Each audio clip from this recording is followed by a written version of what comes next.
नमस्कार दोस्तों, कहानियां जिंदगी की के आज के अंक में आप सबका स्वागत है। मैं हूं आपका दोस्त दिनेश कुमार। दोस्तों, यहां हम आपको ऐसी कहानियां सुनाते हैं जो आपके दिलों को छू जाती है। ऐसी ही कहानी लेकर आज हम फिर आए हैं। हमारी आज की कहानी उस दौर की है जब हमारे समाज में ऊंच नीच और जात पात का बहुत बोलबाला था। हमारी आज की कहानी का शीर्षक है सहेली की फ्रॉक।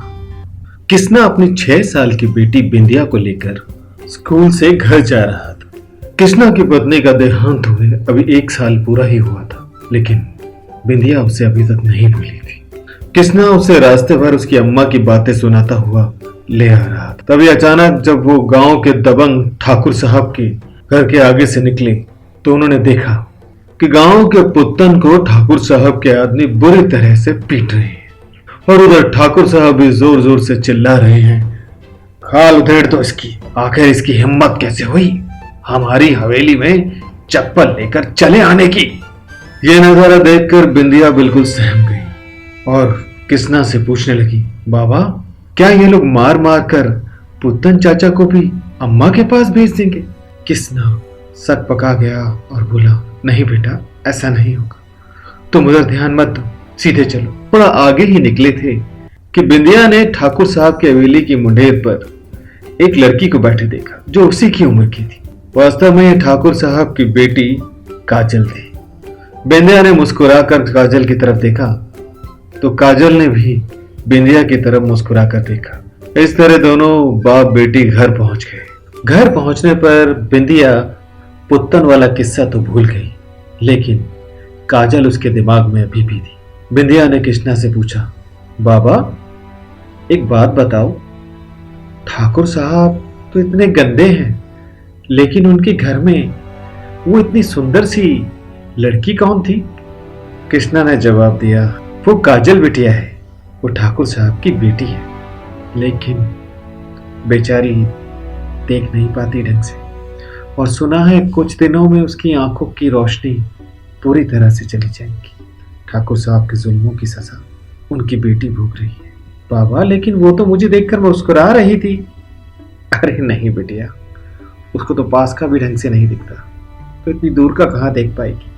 लेकिन बाबा पता नहीं मुझे ऐसा क्यों लगा कि वो मुझे देख के मुस्कुरा रही है। किसना बोला, चल अब ये सब छोड़, ये बता क्या खाएगी, आज तेरी पसंद का खाना बनाऊंगा। लेकिन बिंदिया के ख्यालों में काजल अभी भी थी। रोज स्कूल से आते वक्त बिंदिया काजल को देख के मुस्कुराती और काजल बिंदिया को देख के। कहे अनकहे दोनों के बीच में एक अजीब सी दोस्ती हो गई थी। बिंदिया ने तो उसे अपनी सहेली मान ही लिया था, बस अब काजल की तरफ से हामी की जरूरत थी।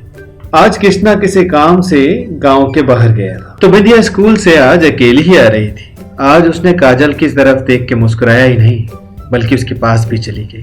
बिंदिया ने उससे जाके पूछा, तो मुझे रोज देखकर मुस्कुराती हो ना? काजल बोली, कौन? वो जो लड़की सामने से जाती है। तो तुम मुझे देख लेती हो? नहीं, मुझे साफ साफ नहीं दिखाई देता, पर यह पता लगता है कि कोई जाती है। और हाँ, पता नहीं क्यों जब भी तुम यहाँ से निकलती हो मुझे बहुत अच्छा लगता है। बिंदिया तपाक से बोली, सच बताऊं, मुझे भी बहुत अच्छा लगता है। तो क्या तुम मेरी सहेली बनोगी? काजल ने बोला, मैं तो कब की बन गई। इस तरह से दोनों रोज मिलने लगी। एक दिन बिंदिया ने काजल से पूछा, काजल एक बात बताओ, क्या तुम्हारी आंखें ठीक नहीं हो सकती? हो तो सकती है, अम्मा भी कहती है। शहर के बड़े अस्पताल के डॉक्टर ने बोला है कि अगर कोई मुझे अपनी आंखें देगा तभी मेरी आंखें ठीक होगी। और तुम्हें पता है, कुछ दिनों में मेरी आंखों की रोशनी बिल्कुल चली जाएगी, मुझे कुछ भी नहीं दिखाई देगा, मुझे चारों तरफ अंधेरा ही अंधेरा दिखाई देगा। बिंदिया की आंखों में आंसू आ गए और बोली, पगली ऐसे क्यों बोलती है, मैं हूं ना तेरी सहेली, तुम्हारी आंखों की रोशनी को कहीं नहीं जाने दूंगी। रोज भगवान से प्रार्थना करती हूँ, अब 2 बार किया करूंगी ताकि तुम्हारी आंखें जल्दी से ठीक हो जाए। तभी अंदर से कोई आवाज आई और बिंदिया डर के वहां से भाग गई। कुछ दिनों तक बिंदिया डर के कारण काजल से मिलने नहीं गई और कुछ दिनों के बाद वो काजल से मिलने पहुंची। चहचहाती हुई बिंदिया काजल के पास पहुंची। काजल बोली, बिंदिया आज बहुत चहचहा रही हो, क्या बात है? बिंदिया ने तपाक से उसके हाथ में एक लड्डू रखा और बोली, खाओ, आज तुम्हारी सहेली का जन्मदिन है। अरे वाह, जन्मदिन मुबारक हो। काजल बोली, क्या तुम्हें किसी ने कोई गिफ्ट नहीं दिया? बिंदिया बोली, हमें कौन गिफ्ट देगा? हाँ, पिताजी कह रहे थे आज अच्छा सा खाना बनाएंगे मेरे लिए, बस वही मेरा गिफ्ट है। तो क्या तुम्हें कोई भी गिफ्ट नहीं देगा? मुझे कौन देगा गिफ्ट? मैं हूं ना तुम्हारी सहेली, मैं दूंगी तुम्हें गिफ्ट। काजल ने बिंदिया को कहा, अंदर आ जाओ। बिंदिया डर के बोली, नहीं नहीं, मैं नहीं आऊंगी, तुम्हारे पिताजी मेरी पिटाई करवा देंगे। अरे नहीं ना, आ जाओ, आज घर में कोई नहीं है। बिंदिया डरते डरते काजल के घर में आ गई। काजल ने एक फ्रॉक निकाली और बिंदिया के हाथ में थमा दी और बोली, पहन लो इसे, ये मेरे पिछले जन्मदिन पे मुझे मिली थी, बस 2 या 3 बार ही मैंने पहनी है, आज तुम पहन लो, बुरा मत मानना, मेरे पास इसके अलावा कोई और गिफ्ट नहीं है, इसलिए तुम्हें दे रही हूँ।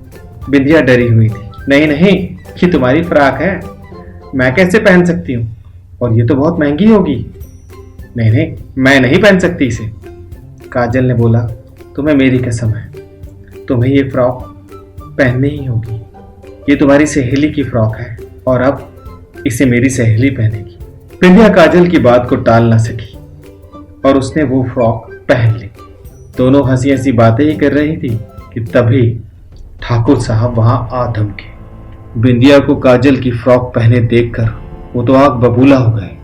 उनको लगा, ये क्या, ये छोटी जात की लड़की हमारे घर में आ कैसे गई? आए तो आए, इसने हमारी बिटिया की फ्रॉक पहन ली, इसकी ऐसी हिम्मत कैसे हुई? काजल कुछ बोल पाती इससे पहले ही ठाकुर साहब ने बिंदिया के बाल पकड़े और उसे घसीट कर आंगन में ले गए। ठाकुर साहब ने अपने आदमियों को कहा, इसकी खाल उधेड़ दो, आखिर इसकी हिम्मत कैसे हुई हमारी बिटिया की फ्रॉक पहनने की? ठाकुर साहब के आदमी ताबड़तोड़ छोटी सी नन्ही सी बिंदिया की पिटाई करने लगे। तभी किसी ने खेत पर आकर किसना को कहा, अरे ओ किसना, भागकर जल्दी से ठाकुर साहब की हवेली पर जा, नहीं तो ठाकुर साहब के आदमी तेरी बिंदिया की जान ले लेंगे, आज बुरी तरह से मार रहे हैं उसे। किसना ने अपना फावड़ा एक तरफ फेंका और बेतहाशा पागलों की तरह ठाकुर साहब की हवेली की तरफ दौड़ा। किसना जब तक ठाकुर साहब की हवेली पहुंचा, किसना ने देखा कि बिंदिया अधमरी हालत में खून में लथपथ आंगन में पड़ी है। किसना ने भागकर बिंदिया को अपनी गोद में उठा लिया।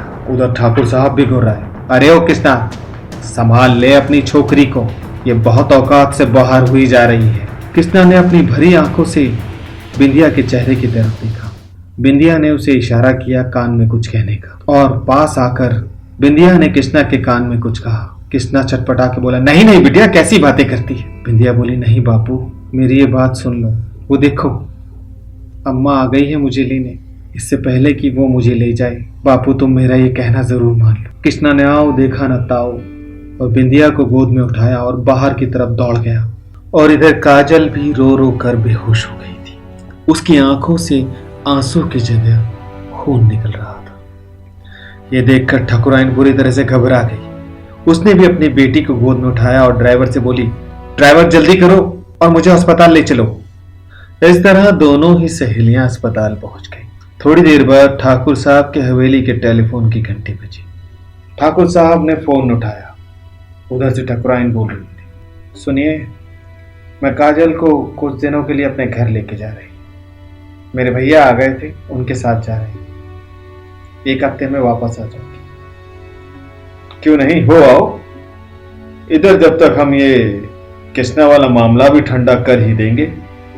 ठाकुराइन ने जल्दी से फोन रख दिया। इस हादसे को करीबन 8 दिन बीत चुके थे। ठाकुर साहब की हवेली का दरवाजा खुला तो काजल दौड़ती हुई ठाकुर साहब के पास आने लगी। ठाकुर साहब बोले, अरे अरे ध्यान से, कहीं गिर मत जाना। पीछे से ठाकुराइन बोली, अब ये कभी नहीं गिरेगी, आप इसकी चिंता ना करो। काजल अभी ठाकुर साहब के पास पहुंची ही थी कि उसके पीछे पीछे कृष्णा भी हाथ में वही फ्रॉक लिए हवेली के अंदर आ गया।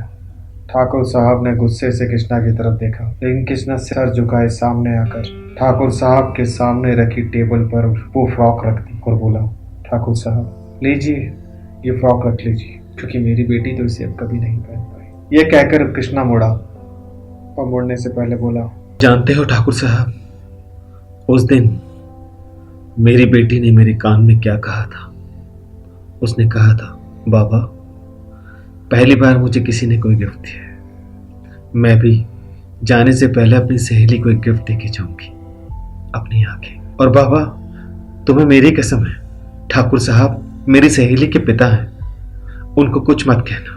ठाकुर साहब, कितनी अजीब बात है ना, आपकी बेटी तो बड़े घर की है, ऊंची जात की है, लेकिन उसकी आंखें छोटी जात की, छोटी घर की। इतना कहकर कृष्णा आगे बढ़ गया, लेकिन कृष्णा की बात ठाकुर समझ गया था। ठाकुर ने भागकर कृष्णा के कंधे पे हाथ रखा और उसे रोका और बोले, मुझे माफ कर देना कृष्णा, मैं अपने घमंड में चूर था।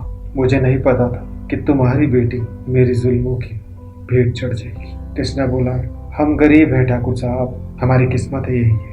लेकिन ठाकुर ने कृष्णा का हाथ पकड़ा और उसे काजल के सामने लाके खड़ा कर दिया। ठाकुर ने बोला, कृष्णा, क्या अपनी बेटी को गले नहीं लगाओगे? कृष्णा की आंखों से आंसू फूट पड़े। वो अपने घुटनों के बल बैठ गया और उसने काजल को अपने गले लगा लिया। उसे लग रहा था जैसे उसे बिंदियां मिल गई। तभी ठाकुर ने कहा, कृष्णा, आज से ये हमारी नहीं, तुम्हारी भी बेटी। तो दोस्तों, कैसी लगी आपको हमारी ये कहानी? अगर ये कहानी आपको अच्छी लगी है तो इसे लाइक कीजिए, हमारे चैनल को सब्सक्राइब। और हाँ, इस कहानी के बारे में अगर आप कुछ कहना चाहते हैं या आपके मन में कोई ख्याल आया है तो हमें कमेंट बॉक्स में जरूर लिखिए। ऐसी ही और कहानियों को लेकर मैं फिर आऊंगा। अभी के लिए आपसे विदा लेता हूं। मैं हूं आपका दोस्त दिनेश कुमार।